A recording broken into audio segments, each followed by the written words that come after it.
Welcome back to the channel. I am Jayshree Suthar and आज मैं आपके साथ डिस्कस करने वाली हूँ कि for next semester which is semester number 6 TY-BAF financial management का सब्जेक्ट। तो जैसे कि मैंने प्रीवियस सेमिस्टर के अंदर आपके साथ फिनेंशियल मैनेजमेंट के कुछ चैप्टर्स डिस्कस किए थे। हार्ड चैप्टर्स जो भी थे वो मैंने पूरी की पूरी तरीके से लेने की कोशिश करी, यानी ईच एंड एवरी सम मैंने कवर किया था। बहुत कम होमवर्क था, ना के बराबर ही होमवर्क था। एंड जिस तरीके से मैंने प्रीवियसली आपको सारे सम डिस्कस करके समझाए थे एंड थियोरी के नोट्स भी मैंने जितना हो सके उतना प्रोवाइड कर दिया था ग्रुप के अंदर।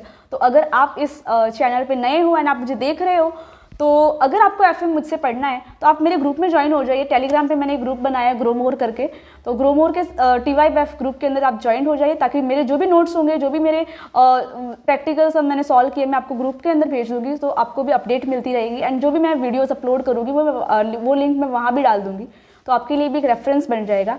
तो आप भी उस ग्रुप के साथ ज्वाइन हो जाना। डिस्क्रिप्शन बार में मैं उसकी लिंक भी दे दूँगी।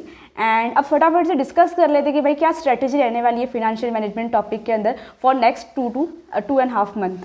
तो सबसे पहले देखो 5 चैप्टर्स है, आपको स्क्रीन पे दिख रहे होंगे इंडेक्स के अंदर। तो 5 चैप्टर्स है। चैप्टर नंबर 1 है हमारा बिजनेस वैल्यूएशन, फिर आता है हमारा merger and acquisition, thereafter है corporate restructuring and takeovers. Chapter number 4 रहेगा हमारा lease and purchasing, thereafter है वर्किंग कैपिटल फाइनेंसिंग। बट मैं आपको ये कंसेप्ट मतलब ये सब्जेक्ट इस सीक्वेंसिंग के अंदर नहीं पढ़ाऊंगी, थोड़े सीक्वेंसिंग ऊपर नीचे होते रहेंगे, क्योंकि आई फील कि आपको चैप्टर्स जिस तरीके से आप लोग पढ़ने वाले हो, तो जो सबसे ईजियर कंसेप्ट होगा वो हम सबसे पहले लेंगे, सो दैट क्या होगा हमारे जो पासिंग मार्क्स सिक्योर हो जाएंगे अच्छे से। एंड देयर आफ्टर फिर हार्ड वाले कंसेप्ट तो लेने ही है, क्योंकि वो भी इतना ही इंपॉर्टेंट है। एंड इस बार क्या है कि जो भी सारे कंसेप्ट है उसके अंदर काफ़ी सारे हाईफाई कंसेप्ट है, मतलब कि लाइक आपने मर्जर एंड एक्विजिशन आगे देखा तो होगा, बट फिनेंशियल मैनेजमेंट के अंदर उसके सारे टर्म्स बदल रहे हैं। आपको यहाँ बहुत सारे नए नए रेशियोज जानने मिलेंगे, face value, market value, intrinsic value, बहुत सारे नए नए टर्म्स देखने मिलेंगे।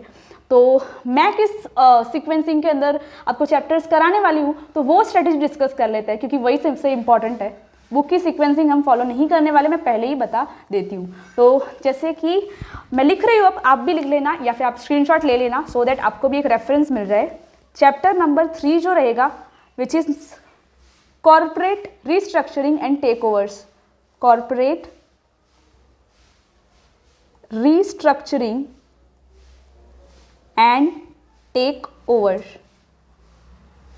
वो मैं सबसे पहले लूंगी ये टॉपिक, क्योंकि ये टॉपिक हमारे प्रीवियसली सेमेस्टर नंबर 5 के अंदर फिनेंशियल अकाउंटिंग 5 के अंदर जो चैप्टर था विच इज इंटरनल रिकंस्ट्रक्शन, तो कहीं ना कहीं ये चैप्टर उसके साथ लिंक है।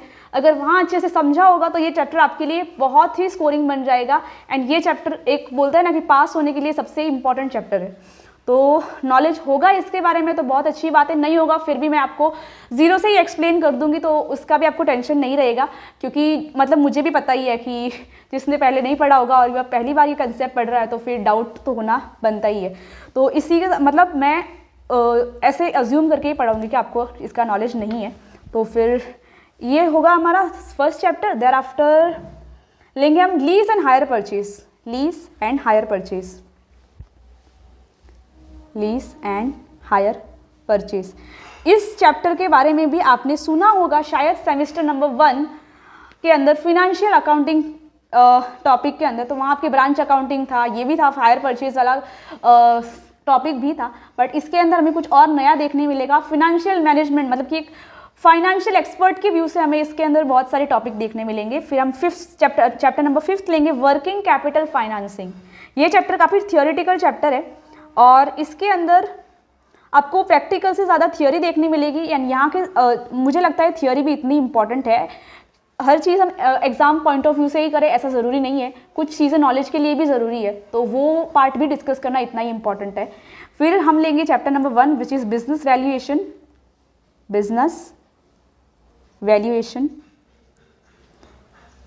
ये टॉपिक इंटरेस्टिंग रहेगा। And last one which is merger and acquisition. हमारी यंग जनरेशन को तो मर्जर एंड एक्विजिशन के बारे में बहुत नॉलेज होगा आई गेस, तो हम ऐसे कुछ ज़्यादा डीप में नहीं जाएंगे, मतलब कि कंसेप्ट क्लैरिटी हमारी रहेगी।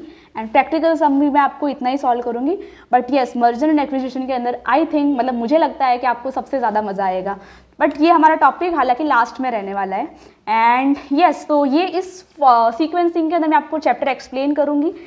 एंड दूसरा तो क्या रहेगा, हम वो भी डिस्कस कर लेते हैं कि मैं बुक कौन सी यूज़ करने वाली हूँ। तो मैं मनन प्रकाशन ही फॉलो करूँगी, क्योंकि ये प्रकाशन मतलब ये पब्लिकेशन जो है वो नॉर्मली हर एक स्टूडेंट प्रेफर करता है। एंड काफ़ी मतलब 2-3 स्टूडेंट ने मुझे मैसेज किया था ग्रुप के अंदर कि मतलब हमारी कॉलेज में सेठ पब्लिकेशन है, किसी ने बोला मनन है, किसी ने बोला विपुल है। तो भाई मतलब कोई भी पब्लिकेशन कुछ भी हो, सिर्फ फिगर्स चेंज होगी आपके सम्स के अंदर, और कुछ चेंज नहीं होने वाला है, क्योंकि कंसेप्ट तो लास्ट में एक ही रहने वाला है। आप चाहे मनन फॉलो करो, आप सेठ फॉलो करो, विपुल फॉलो करो, कंसेप्ट तो एक ही रहने वाला है, सिर्फ अमाउंट बदल रही है। तो उसके साथ कुछ हमारा मतलब लॉस नहीं होने वाला। अगर मैं आपको मनन से एक्सप्लेन कर रही हूँ और आपको अगर शेठ बोला है कॉलेज में चाहे कुछ भी बोलो, लास्ट में क्या यूनिवर्सिटी का ही पेपर आने वाला है। तो कहीं ना कहीं लास्ट में एट द एंड यूनिवर्सिटी की ही चलने वाली है। एंड यूनिवर्सिटी जो भी सिलेबस देगा वो ऑब्वियसली तीनों पब्लिकेशन में सेम ही रहने वाला है, तो उसमें से ही पूछने वाला है।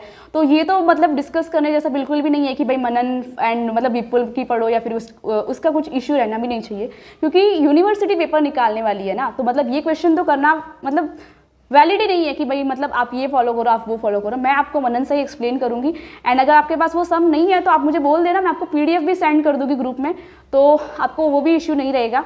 एंड सम्स जो मैं सॉल्व करूंगी मैं उसकी PDF भी आपको शेयर कर दूंगी, क्योंकि मुझे भी पता है काफ़ी बार हम कहीं और गए हुए होते हैं और मतलब लेक्चर देखते हैं तो उसके साथ लिखना नहीं होगा। तो इसकी वजह से जो मैं सम सॉल्व करूँगी मैं वो PDF भी आपको ग्रुप में भेज दूँगी।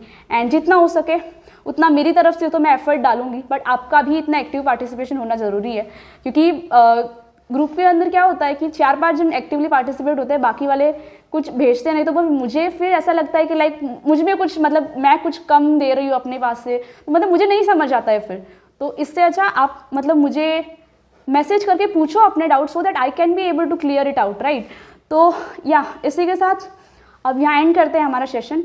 एंड बहुत जल्द मैं आपको एक्सप्लेन करूंगी chapter number 3 which is corporate restructuring and takeovers. Theoretical notes तो मेरे बन चुके हैं एंड प्रैक्टिकल कंसेप्ट बहुत जल्दी हम सम्स के साथ सॉल्व कर देंगे। तो इसी के साथ ही वीडियो एंड करती हूँ। एंड आप अपने फ्रेंड्स के साथ भी शेयर कर देना, so that they can be able to learn this subject in a very systematic manner. So yeah thank you so much for watching the video and मिलते हैं फिर नेक्स्ट सेशन के अंदर। Thank you so much.